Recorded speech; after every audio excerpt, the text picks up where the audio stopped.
पुण्यात्माओं, आप यहाँ बहुत गंदे लोक में रह रहे हो। इस लोक में कोई भी ऐसी वस्तु नहीं है जिसे हम अपनी मानकर निश्चिंत हो जाएं। इसके लिए कबीर परमेश्वर जी ने आके हमें याद दिलाया है कि झूठे सुख को सुख कहे ये मान रहा मनमोद, ये सकल चबीना काल का, कुछ मुख में कुछ गोद। फिर परमात्मा याद दिलाते हैं कि जिस लोक में आप रह रहे हो, इसमें आप क्या उद्देश्य लेकर जी रहे हो। यदि आप संतान को अपना समझते हो या संपत्ति को अपना समझते हो, उसके विषय में बताते हैं परमात्मा, जब काया तेरी है नहीं, ये माया कहाँ से हो। चरण कमल में ध्यान रखो, इन दोनों को खो। नंगा आया जगत में, नंगा ही तू जावे, और बीच में ख्वाबी ख्याल है, ये मन माया भरमावे। कबीर साहब कहते हैं कि बिन उपदेश अचंभ है, ये क्यों जीवित है प्राण, और भक्ति बिना का ठोर है, ये नर नाही पाषाण।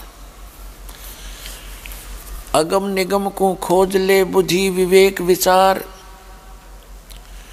उदय अस्त का राज मिले तो बिन नाम बेगार।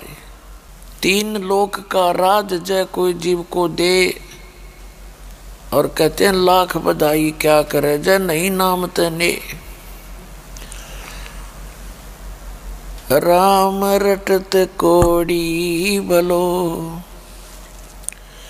राम रटत कोड़ी भलो, चू चू पड़े जो चाम। ये सुंदर शरीर किस काम का, जा मुख नाही नाम। राम रटत दारिद्र भलो, टूटी घर की छान। ये सुंदर महल किस काम के, जहाँ भक्ति नहीं भगवान। कबीर हरि के नाम बिना, राजा रसब हो। मिट्टी लदे कुमार के, घास न नीरे कोई। कबीर हरि के नाम बिना, ये नार कूतिया हो। गली गली भौंकत फिरे है, टूक न डाले कोई।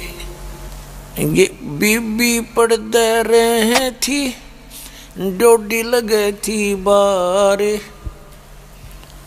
अब गात उगाड़े फिरती है, वो बन कुतिया बाजार। नक बेसर नक पे बनी, वो पैर थी हार हमेल। सुंदरी से कुतिया बनी, सुन साहेब के खेल। परमात्मा कबीर जी हमें क्या याद दिलाते हैं कि जिस लोक में आप रह रहे हो, ये एक कसाई का ठिकाना है, और उसका नाम है ब्रह्म। ज्योत स्वरूपी निरंजन, उसको काल कहते हैं, वो वास्तव में काल है। और उसने एक श्राप लगा हुआ है 1 लाख मानव शरीरधारी प्राणियों का नित आहार करने का। उसके लिए आप जी को यहाँ विवश करके रोका हुआ है, और अपने तीनों पुत्रों को उसने एक एक गुण युक्त कर रखा है सुनियोजित तरीके से। उनके अंदर से ऐसी रेज निकलती हैं ऐसी किरण निकलती हैं, वो हम सभी को प्रभावित रखती हैं। रजगुण युक्त श्री ब्रह्मा जी विष्णु सतगुण युक्त और तमगुण युक्त शंकर भगवान कर रखे हैं। इनके शरीर से, इनकी बॉडी से निकल रही वो तरंगें तीन लोक में रहने वाले सभी प्राणियों को प्रभावित करती हैं। पाताल लोक, ये पृथ्वी लोक और ऊपर स्वर्ग लोक। तो इनके कारण जैसे ब्रह्मा जी के अंदर से निकल रही जो रेज हैं, किरणें हैं, तरंगे हैं, वो प्रत्येक प्राणी को, चाहे वो किसी भी योनि के अंदर है, किसी भी जूनी में है, सबको प्रभावित करता है और संतानों उत्पत्ति करते हैं। और यहाँ की सुख सुविधाओं की जो इच्छा हमारे अंदर बनती है, ये उसी के कारण है। अब जैसे किसी ने शराब पी रखी हो तो उसके शराब पीने से उसके अंदर जो गतिविधि होगी वो शराबी वाली ही होगी, उसके बस की बात नहीं है। और जब वो शराब उतर जाती है, उसका नशा, फिर वो जेंटलमैन है। तो इस आत्मा को यहाँ इस काल ने इन तीनों गुण रूपी माया की भांग पिला दी। भगवान विष्णु जी के शरीर से निकल रही सतोगुण की जो किरणें हैं, वो आप जी को यहाँ पर एक दूसरे में ममता बनाती है, मोह बनाती है, संपत्ति में, आपस में, बच्चों में, माता पिता में, भाई बहन, रिश्तेदारी, नाताओं में। तो जीव के बस का नहीं इसको अपने सतर से दूर हो सके। ऐसे ही तमोगुण का तो आपको अंडरस्टूड है ही। भगवान शंकर से निकल रही रेज, आदमी 1 मिनट में मनमाने ना जाने किसके साथ झगड़ पड़े, लट्ठम लट्ठा हो जा, गोलियां तक चल जाती हैं। तो कहने का भाव ये है कि इन तीनों गुण रूपी माया से सभी प्राणियों को विवश किया हुआ है इस काल भगवान ने। और इसका बचाव क्या है? कबीर परमेश्वर जी की शरण में आने से, उनके सत मंत्रों के जाप करने से ये प्रभाव फिर कम हो जाता है, धीरे धीरे निष्क्रिय होने लग जाता है। ये एंटीबायोटिक्स टैबलेट समझ लो, कैप्सूल समझो परमात्मा के नाम की, जो इस काल के भांग को उतार देती हैं। फिर ये आत्मा की तड़फ एक न्यारी बने है, भिन्न बनती है, विकारों से दूर हटने की तड़फ जाती है ये, और सतलोक में जाने के लिए ये अपना पूर्ण प्रयत्न करता है, तन मन धन समर्पित कर देता है। फिर यहाँ की जब ये नशा उतर जाएगा ना काल की भांग का, उस समय देखना, पहले जो शराब पिया करते थे, हुक्का बीड़ी पीते थे, मांस खाते थे, अब जब भांग उतर जाएगी ना, ये ज्ञान समझ में आ जाएगा, फिर उसको वो नरक दिखाई देगा पिछला जीवन। हे भगवान, और कितनी खुशी के साथ अपने कर्म फोड़ रहे थे। तो पुण्यात्माओं, सौभाग्य आपका, आप सत्संग सुन रहे हो, क्योंकि सत्संग के बिना इस जीव को पता नहीं चलता आपको क्या करना चाहिए था। और जो क्रियाएं आप कर रहे हो, ये कर्ण की भी है कि नहीं? कोई चोरी कर रहा है, उससे राजी हो रहा है, कसाई बकरे काट रहा है, उससे खुश हो रहा है, कोई मांस खाता है, उसको बुरा मानने नहीं रहा, क्योंकि बुरा मानना तो खावे को नहीं उसने। तो पुण्यात्माओं, इस ज्ञान से प्रथम तो हम इंसान बनेंगे, और इंसान से फिर देवता बनेंगे।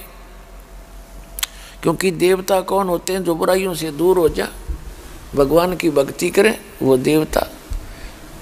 तो पुण्यात्माओं, परमात्मा ने रजा बख्शी आपके ऊपर, सेट करवाई। अन्यथा जो भक्ति नहीं करते और भक्ति करते भी हैं तो झूठे नामों की, नकली नामों की और झूठे गुरुओं से दीक्षा प्राप्त करके, या अपनी मन मर्जी से कोई अन्य उपासना करते हैं वो सारी यूजलेस है, वो व्यर्थ प्रयत्न है भक्ति मार्ग का। इसलिए परमात्मा बताते हैं जो भक्ति नहीं करते और करते हैं तो शास्त्र विधि त्याग के मनमाना आचरण करते हैं। और जो आज एक विशेष धारणा बनी हुई है समाज के अंदर इस काल भगवान की प्रेरणा से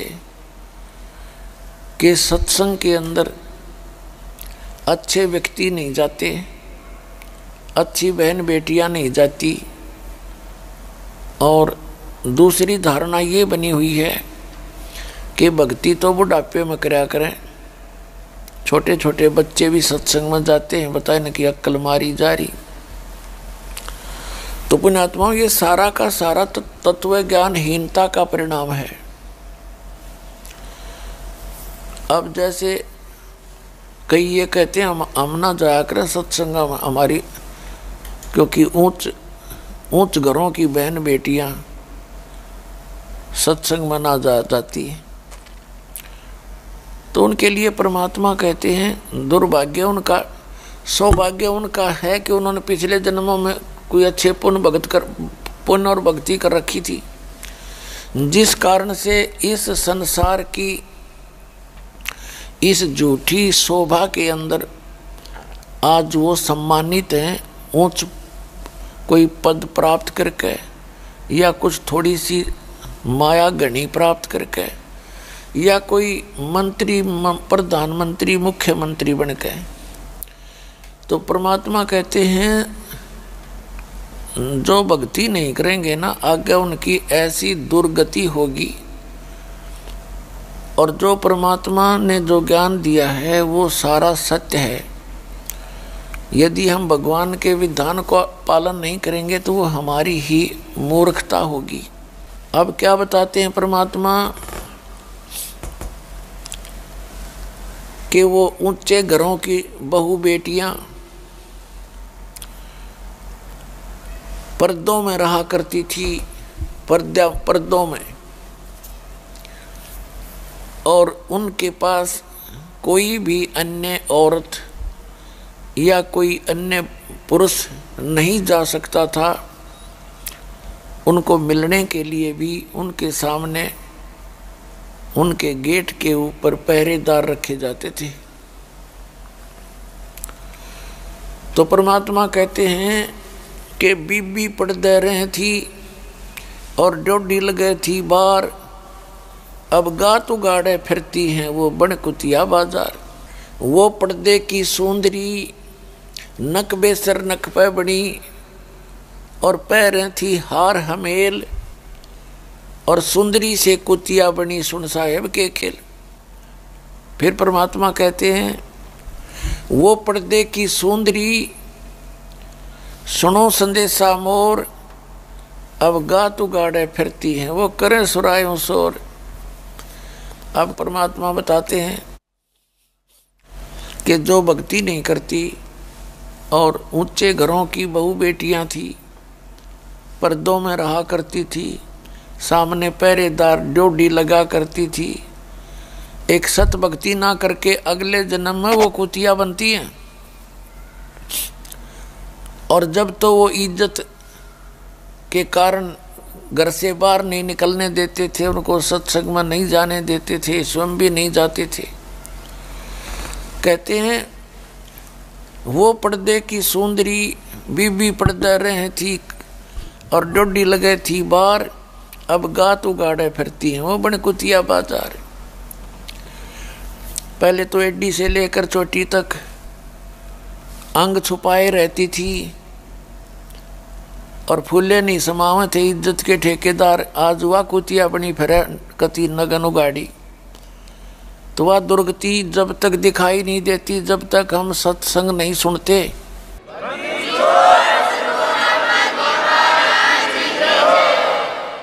फिर परमात्मा कहते नक बेसर नक पे बनी, नाक के अंदर सोने के से बड़े बड़े टांग लिया करती, और पैरें थी हार हमेल, 9 लाख के हार पहरा करती गले में। और कहते हैं सुंदरी से कुतिया बनी।